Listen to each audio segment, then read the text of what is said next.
Magandang hapon sa inyong lahat. Ito po si Herbert Curia, author, promoter ng The Critics Promotions. Boses at konstruktibong kritisismo, opinyon, komentaryo at konsultasyon sa ligong ito. Kakibat ang ating pananalig sa ating banal na Panginoon Diyos, banal na Panginoon Kristo, at kabayan ng kalimuling Maria. Mula sa isyong ating nakalap ay hinggil sa issue ng PNP modernization, procured new firearms and vehicles, etc. etc. Ang PNP ay bumili ng mga bagong kagamitan ngayon para sa kanilang modernisasyon or enforcement capability. Ang mga ito ay 44 na market light transport vehicle, 124x4 personal carrier, 203 na 4x2 patrol jeep, single cabs at mga barrel, ammunitions, at mga helmet at iba't ibang mga vest. So at iba't ibang pa na mga kagamitan para magamit nila sa kanilang enforcement o sa kanilang capability. So yun, no, yan yung ating ngayon topic ngayon na yung modernisasyon ngayon ng ating BNP. Dito sa ngayong taong ito, ito yung ilan sa mga binili nila ng mga makadaragdag na mga kagamitan para sa kanilang magamit nila upang masugpo at ma-maintain ang peace and order sa ating bansa.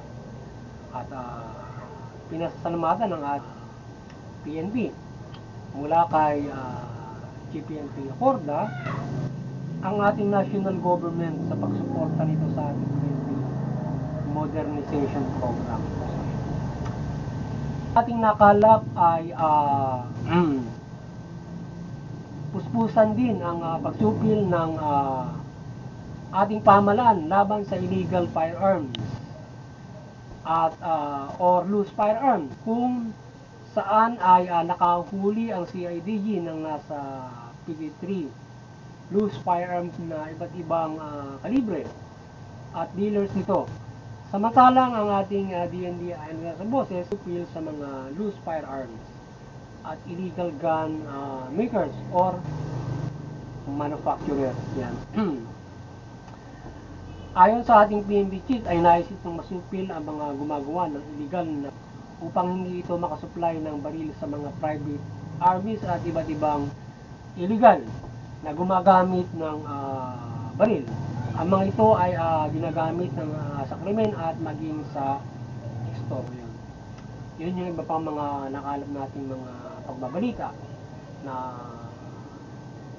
ang ating PNP at DNG ay nais ng masupil yung loose firearms naman, na kung saan ay yung CIDG ay nakahuli ng ilang mga loose firearms at dealer nito. So ngayon ang The Critics Promotions at yung ating People's Anti-Crimes Promotions, yung ating Anti-Criminality Promotions, ay maring sumusuporta sa mabuting mahala, patas ng justisya at karapatang pantao. At sa issue nito ng modernisasyon ng ating PNP ay ating sinusuportahan ang modernisasyon ito ng ating PNP o Capability of Enforcement Program upang ito ay patuloy na maging equipped sa mga kagamitan upang ipatupad ang batas at masecure ang bansa mula sa kriminalidad enforce. So yan. So ating sinusuportahan yung modernisasyon ng ating PNP at mapairal nito yung peace and order at masubil yung mga lumalabag sa batas, lalong-lalo na yung mabibigat ng mga at yung may mga sindikato at na nakapagdudulot ng kaguluhan at takot at hindi mabuti sa ating bansa, nakapipinsala ng buhay, mga ari-arian at pamumuhay. So yan, at maging ng kalikasan. So tayo ay sana yung ating PNP ay doon sa kanilang modernization program sila ay patuloy na mapaunlad yung kanilang kakayanan o yung kanilang kagamitan at kakayanan para para sa mga para sa pag-inog ng ating mundo, lalo na sa digital age ngayon, na ito ay magkaroon ng mga bagong kagamitan, mga armas at mga ganyan din ang kanilang mga bihikulo upang sa gayon ay magkaroon ng easy access sa pagsubi mga kriminalidad ng pag-maintain nito at makapagbantay sa ating lipunan para mapanatili yung kaayusan. So yun. So kailangan ng makabago at sofistikadong mga armas at kagabitan ang mga ng ating PNP upang masugpo nila ang krimen at mapairal yung kapayapaan. Kung kaya dapat na patuloy nilang ma-update ang kanilang mga ginagamit sa law enforcement. So dapat laging updated sila. Yung kagaya ng mga binili nila ng mga armas, dapat yun ay mahusay na nagagamit nila. At hindi lamang yun, kailangan na ayon sa tamang armas na gagamitin lamang pagpapairal ng enforcement at hindi yung rated o yung sobra.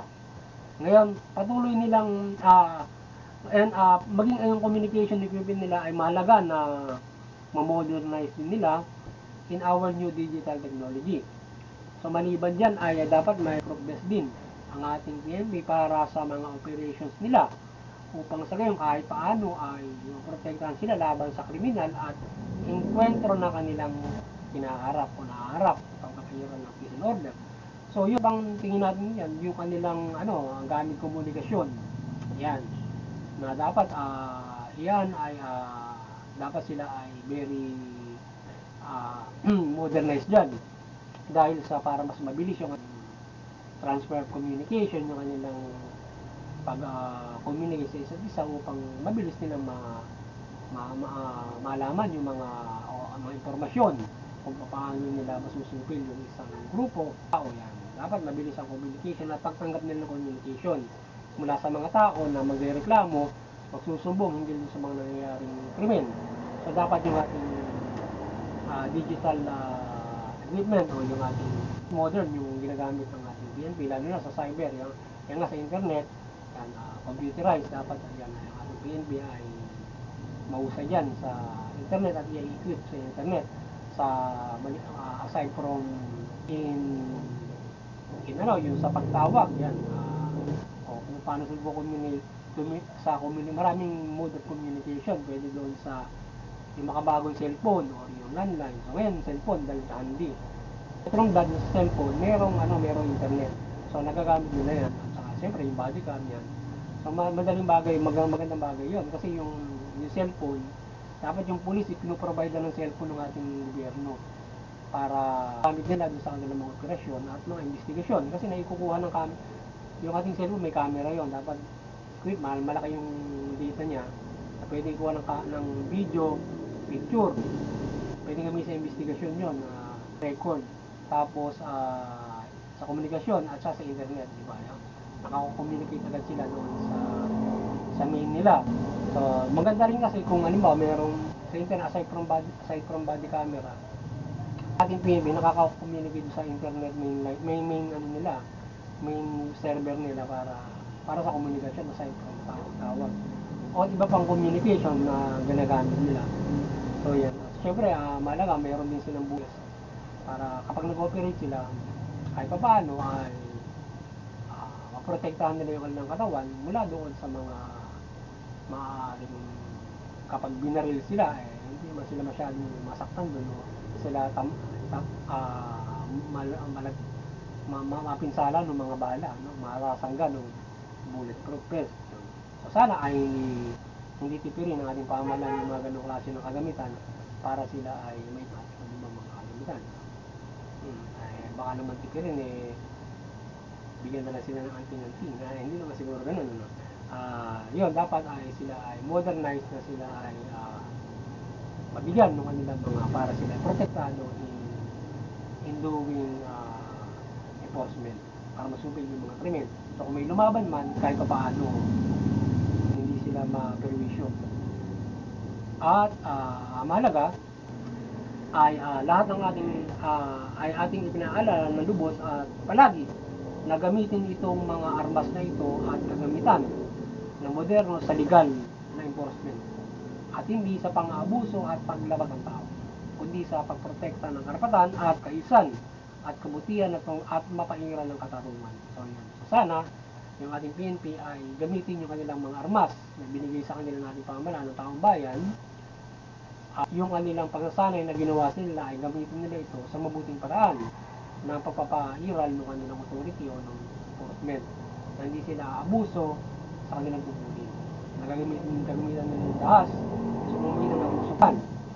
Kagaya nung pinaka-worst ay yung gamitin na yung baril through killing suspect or maybe hindi yung suspect mismo. Yun ang masama roon. Kaya sana ay hindi nila gamitin ito para patayin nila, o kaya ay patayin yung mga hindi naman yung mga gusto nilang salvage o i-DK. Sana hindi ganon. Pairalin nila ng patas yung batas at huwag nilang abusuin yung batas o abusuin yung mga tao in implementing the law through the enforcement. So dapat yung mga baril na yan ay gagamitin sa tamang paraan at hindi sa abusong paraan. Dahil kung gagamitin sa abusong paraan, ayun, marami ang maglilipa ng mga EGK kung gagamitin sa masama yan o mga napinsala nila ang mga tao kanilang mapagdidiskitahan o mapaghihinala ang kriminal, nagagamitan na ganoon ng baril na hindi ginagamit ang wastong o police procedures at court o legal procedure para mapanugot yung mga kriminal doon sa korte. Lalong-lalo na kung inosente yung madadamay at mamimiktima ng kanilang operasyon. So yun, iwasan nila na inosente yung matatarget nila sa operasyon at may madadamay ng mga inosente. Even though kahit yung target nila yun yung mismong kriminal, hindi nila basta papatayin yun, kundi unang ayos sa maayos. Kung hanggat mahuhuli nila na maayos yun at magagawa nila ng paraan kahit pa lumaban ay magawa nila ng paraan na ito makuha ng buhay, pilitin nila na makuha ng buhay at sila naman ay hindi rin mapinsala.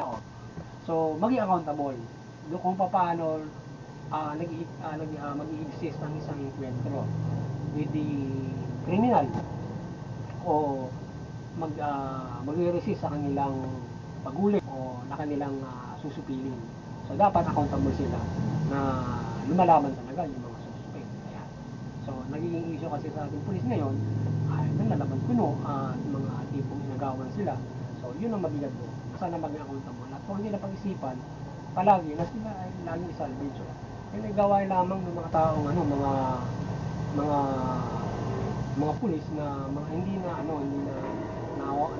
bore out na sa kanilang gawa at mga utang mga utang bulbura at mga nagiging criminal na rin. So dapat gamitin nila ng mas ng paraan. Kung may kwentro saka lamang. Kung wala ay huwag gamitin sa pangwastong paghuli yung mga baril at huli ng nasa wasto proseso, legal process. Yung mga nakagagawa ng alalabag ng batas.